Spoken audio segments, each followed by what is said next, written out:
Bismillahirrahmanirrahim. Assalamualaikum warahmatullahi wabarakatuh.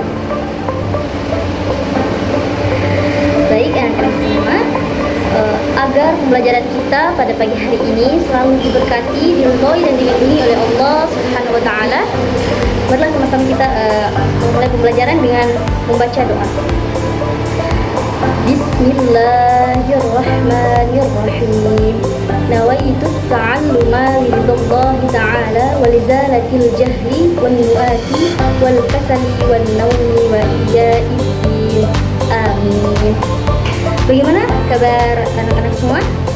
Alhamdulillah. Semoga kita senantiasa diberikan kesehatan oleh Allah Subhanahu wa taala. Suatu kesehatan tentu wajib kita syukuri ya, karena mungkin di luar sana banyak yang ingin seperti kita diberikan kesehatan, namun kata Allah diberikan keadaan yang mungkin belum bisa seperti anak-anak sekalian.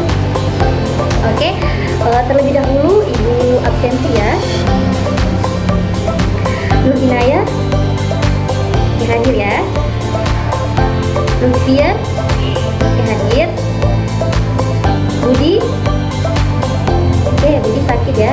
Oke, kita doakan bersama semoga teman kalian yang sakit segera diberikan kesembuhan dan bisa bersama-sama lagi bersama kita untuk mengikuti pembelajaran pada setiap pertemuan yang kita akan laksanakan. Oke, langsung saja anak-anak sekalian, pada pertemuan kali ini kita akan membahas mengenai puasa.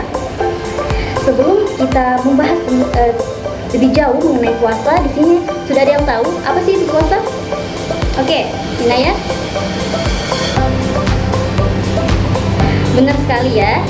Jadi puasa itu adalah menahan diri dari makan dan minum. Itu salah satu pengertian dari puasa. Ibu akan mencoba menjelaskan mengenai puasa. Jadi pengertian puasa itu terbagi menjadi dua. Ada pengertian puasa secara bahasa dan juga ada pengertian puasa secara istilah. Kita bahas dulu secara bahasa. Jadi bisa dicatat ya anak-anak agar tidak dilupa. Catat. Jadi puasa secara bahasa adalah menahan diri dari sesuatu. Sedangkan menurut istilah, puasa adalah menahan diri dari makan dan minum dan serta segala sesuatu yang dapat membatalkan puasa, dari terbitnya fajar hingga terbenamnya matahari. Ada yang bisa ulang? Oke, saudari Lucia, silakan. Oke, baik sekali. Jadi saya rasa dalam pengertian puasa sudah paham semua. Puasa itu adalah menahan diri dari segala sesuatu yang membatalkan. Oke, kita lanjut pada macam-macam puasa wajib. Jadi macam-macam puasa wajib. Puasa wajib terbagi menjadi 4. Yang pertama ada puasa Ramadan. Bagaimana mungkin teman-teman anak-anak sekalian sudah tahu ya, puasa Ramadan yang dilaksanakan pada bulan Ramadan. Sebanyak berapa hari? Betul sekali, sebanyak 30 hari. Kemudian kita lanjut. Yang kedua ada puasa nazar. Sebelumnya di sini ada yang sudah melakukan puasa nazar. Oke, belum ada ya? Kalau belum, mari kita bahas. Jadi, puasa nazar itu adalah puasa membayar janji atau menepati janji. Ya, contohnya seperti saudara kita Budi yang sakit. Kemudian dia mengatakan, jika saya sembuh, maka saya akan berpuasa selama 3 hari. Nah, puasa yang akan dilaksanakan oleh Budi pada 3 hari ini disebut dengan puasa nazar, yaitu puasa untuk menepati janjinya. Oke. Bagaimana, sudah paham ya? Oke, kita lanjut pada poin ketiga. Ada puasa kafarat, yaitu puasa yang membayar denda. Kenapa membayar denda, Bu? Karena ia melanggar syariat-syariat atau ketentuan-ketentuan yang ada dalam Islam. Oke. Kita lanjut pada poin keempat, ada puasa qadha. Puasa qadha, pernah dengar? Oke, pernah ya. Puasa qadha itu adalah puasa mengganti, yang lebih sering biasa dilakukan oleh perempuan ya, karena perempuan itu pada saat Ramadan biasanya ada yang terkena menstruasi. Pada saat itu pada saat menstruasi perempuan tidak dianjurkan untuk berpuasa, namun harus digantikan pada hari-hari setelah bulan Ramadan. Nah, itu disebut dengan puasa qadha. Oke, lanjut pada syarat wajib puasa. Nah, syarat wajib puasa ada 4, teman-teman.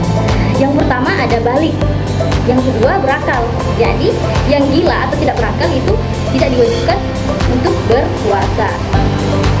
Yang ketiga ada menetap. Menetap di sini berarti dia tidak sedang bepergian. Saya rasa paham ya. Kita lanjut pada poin keempat, ada sanggup atau kuat berpuasa. Nah, mungkin yang dimaksudkan yang tidak kuat seperti anak-anak ya, yang masih belum balik. Nah, itu kan biasanya belum dianjurkan untuk berpuasa karena mungkin fisiknya belum kuat untuk melaksanakan ibadah puasa. Oke, kita lanjut pada poin selanjutnya, yaitu syarat sah puasa.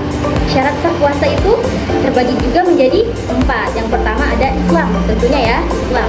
Yang kedua ada suci dari hadis, nifas, dan wiladah. Nah, ini khusus bagi perempuan. Kemudian kita masuk pada poin ketiga. Poin ketiga ada tamyiz. Apa sih itu tamyiz?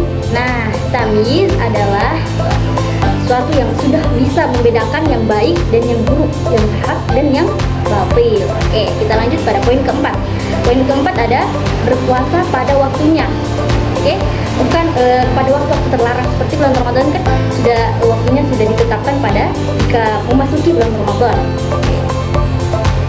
Bisa kita lanjut? Oke, kita lanjut pada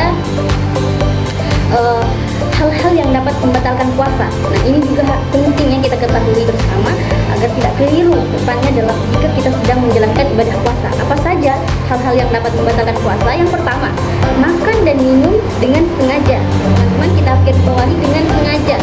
Jadi kalau tidak sengaja Bu, ya maka tidak batal karena kan tidak sengaja. Yang kedua ada haid dan nifas, lagi-lagi untuk perempuan. Yang ketiga ada muntah dengan sengaja. Lagi-lagi kita garis bawahi dengan sengaja ya.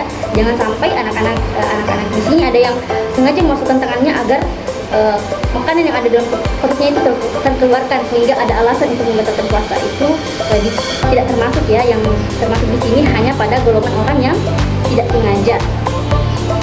Kemudian yang keempat atau yang terakhir ada hilang ingatan atau gila. Jadi orang gila itu jika kita gila maka itu akan membatalkan puasa, seperti pada pagi hari kita masih seperti biasanya menjalankan aktivitas dengan waras, maka itu masih termasuk ibadah puasanya itu masih terhitung. Tapi jika di siang harinya ia hilang ingatan atau tiba-tiba gila, maka puasanya dianggap batal atau tidak diterima. Oke, bagaimana? Sudah bisa dipahami? Oke, kalau begitu sekarang Ibu akan menunjukkan pembelajaran pada pagi hari ini. Kita dapat simpulkan bahwa ternyata puasa tidak hanya menahan diri dari lapar dan haus saja, tetapi juga harus menahan diri dari hal-hal yang mungkin berbau maksiat, seperti menahan mata dari melihat kemaksiatan, menahan kaki untuk melangkah pada jalan yang bermaksiat. Oke, sudah mengerti ya? Ada yang ingin ditanyakan? Oke, jika tidak ada, Ibu akan memberi tugas. Tugasnya itu silahkan mencari ayat-ayat yang mengenai puasa. Pertemuan selanjutnya kita akan bahas bersama-sama. Dapat dipahami? Baik, jika sudah tidak ada pertanyaan lagi dan sudah jelas apa yang Ibu sampaikan, maka mungkin pertemuan kita cukup sampai di sini. Billahi taufiq wal hidayah. Wassalamualaikum warahmatullahi wabarakatuh.